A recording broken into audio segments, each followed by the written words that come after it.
Oh my god. Oh my god. I didn't think I'd see the day. The sun. Oh my god. Yo, what's up guys? It's Haywood, aka Renaissance Man. Vlog number 2 with EVS Motors. That's right guys, we survived the flood. You know why? Because we're Houston strong. That's right, we're Houston strong. Anyways, let's get the day started, man. I didn't think I'd live to this day, so every day is a gift from this point on. And I'm gonna make the best of it. That means you and me, we're gonna get close, real close. So what that means is hit the subscribe button and join the EVS crew if you're not a part of it. And if you are, then what's up, fam?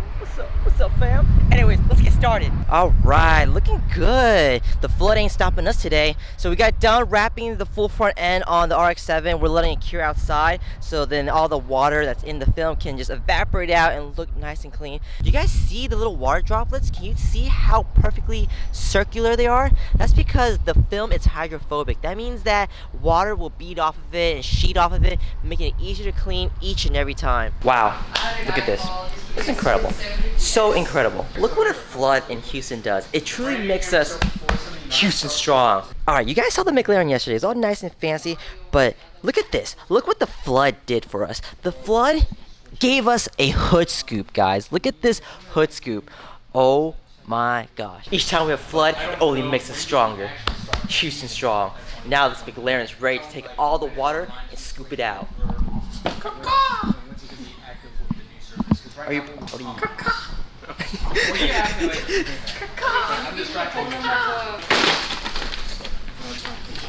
Dude, man, it's not that hard. You just gotta try. Why don't you order like Ozarka or something? It wasn't an option. Where do you order it from? Amazon Prime Now. Sponsor us. We're looking for sponsors for this video, by the way. Yeah, if you want to sponsor us, just make sure you email me down below. Haywood at EVS Motors. The car. And even though it's not going into the engine, air is still channeling through. This is on the inside. So like, just so that I understand this correctly, we are adding on top of the car something. That is carbon fiber. That's carbon fiber. And remember what that does? We talked about this on Instagram. Right. Can you refresh my memory one more time? When you add carbon fiber onto something, okay, it's negative weight. So you're actually reducing the weight of the car. Right, but when we're adding something on top though. But it's carbon fiber. Right. So we put this carbon fiber on top. The car's lighter now. Dope. So if I put another scoop on top of this scoop, it would be even lighter. Okay. So right now we've probably lost about 5 pounds. But which is decent, especially when that weight's so high up on the car. That's really gonna help lower the center of gravity. Okay. Yeah, that makes sense. Do you want it? Yes, I'm trying to show people. Alright, so real talk, while we have this amazing example here, let's talk about how to pick good carbon fiber. Because let's be honest, there's a lot of options. There's a lot of places you can get carbon fiber from, whether it's online, like on eBay, or on, some small brand, some small company, or you can get one from a really reputable brand, right? But what's the difference? A lot of people don't know. A lot of people don't know what to look for. So I'll run through the steps with you guys on just some key things that you want to look for, or just to kind of keep your eyes open or peeled for when it comes to looking for carbon fiber pieces, especially good high quality ones. For example, the first thing you want to look at is the weaving. So a lot of cheaper carbon fiber will have weaving that's not perfectly straight. They're really wavy and they just look very inconsistent. That's the best way to describe it. But really high quality carbon fiber typically have straight weaving. Like for example, I will show you. Notice how all the weaving on this is straight. See, just straight lines. So this is really nice, the fact that they actually do that. All straight lines. The gray lines are straight, the black lines are straight. It's just completely straight. Cheaper ones will be really wavy. They will just kind of go like this. Like a wave, like an ocean wave. So you don't want to get those because they look bad. Second thing is you want to look for is the fitment. Fitment is a little bit hard because you can't just tell with pictures online. So it's kind of a riskier one, but if you can, you always want to try to take the part, line up with whatever it's supposed to replace or put on top of, whether it's a diffuser or a spoiler or a front lip or side skirts, whatever it may be, or a hood, whatever it may be, you want to test fit it. And that's how you can tell, because high quality carbon fiber production, well, they will make sure it fits like OEM or as close to OEM as possible. Typically, it's hard to get exactly, but the higher end brands typically can mimic OEM fitment pretty much on point.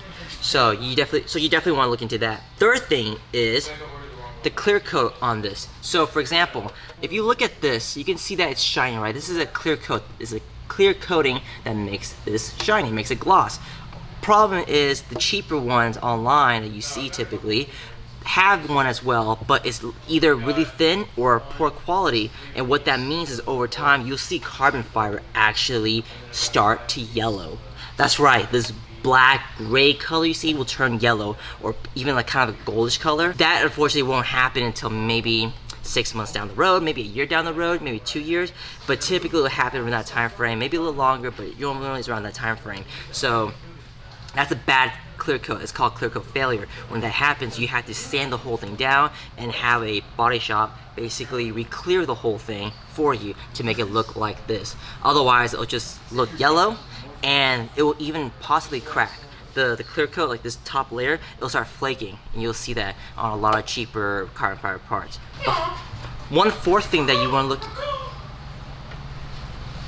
and the fourth thing you want to look for is on the back side. This is interesting. On the back side of this, is it carbon fiber or is it not?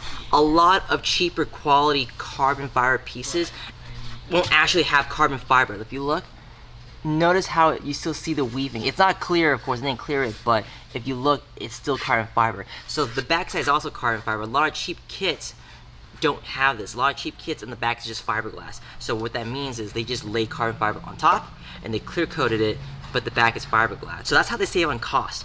But higher end quality ones like this is carbon fiber back and of course the front. You've been talking about wheels and water from your hydro.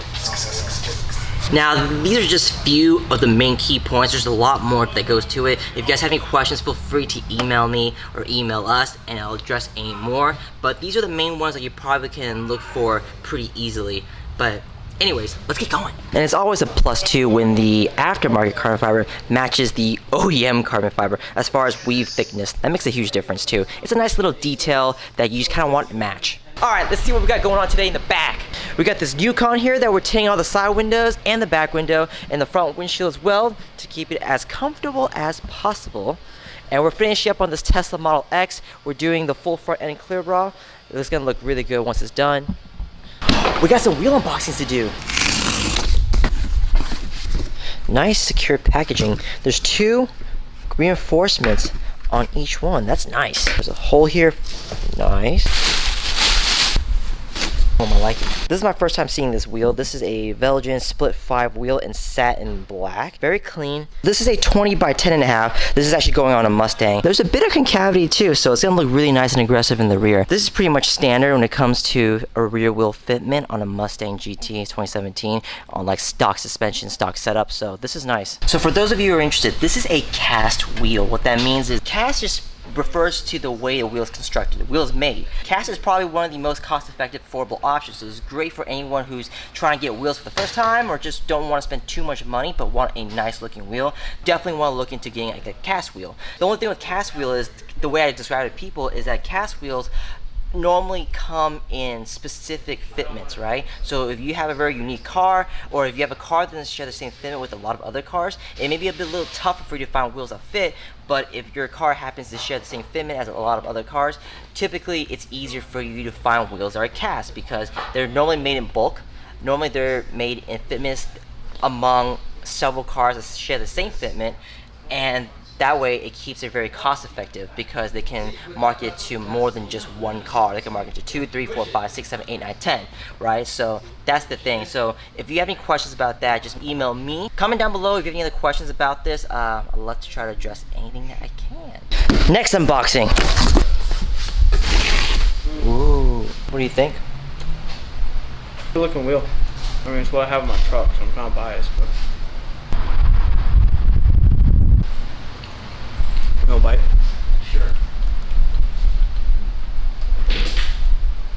This is HF6-1 by Vossen Wheels. What you're looking at is a 22 by 9.5. This is a hybrid forged wheel. So this is the next step up from cast. Hybrid forged or flow forged or rotary forged wheels are basically another way of construction. These are typically a little lighter than cast and they're a little bit stronger as well. But again, they do come at a price point a little bit more than cast wheels as well. But you do get what you're paying for. And typically, a cool thing with these is that you have a little bit more selection as far as fitment goes, because some of these, or most of these, are actually custom made for your car, more so than cast wheels are. And the cool thing with this wheel is that it comes with the center cap that you see here, but for a little bit extra, you can actually pay and get something cool like this. So you have this glossy red powder coated bezel that runs along the edge, and then the middle here says Vossen Wheels Hybrid Forged, and it just looks a lot nicer, right? This wheel here is going on a GMCC Aero. It was on fire or something. That is strange. Oh my god, what is that? Sharp. What is that? I've seen that before. Ooh,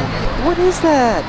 Is the hood bent? It's being held up by tape. He drove through the flood recently and he lost his nose cone, and I guess the pressure from the water is starting to rip things off. It's an opportunity for us to do a facelift on this car. The newer style Tesla bumper on this older side. All right guys, that's it for today. Hit the subscribe button if you haven't, and join the EVS crew. Follow us on Instagram and on Facebook. I will see you tomorrow. Peace.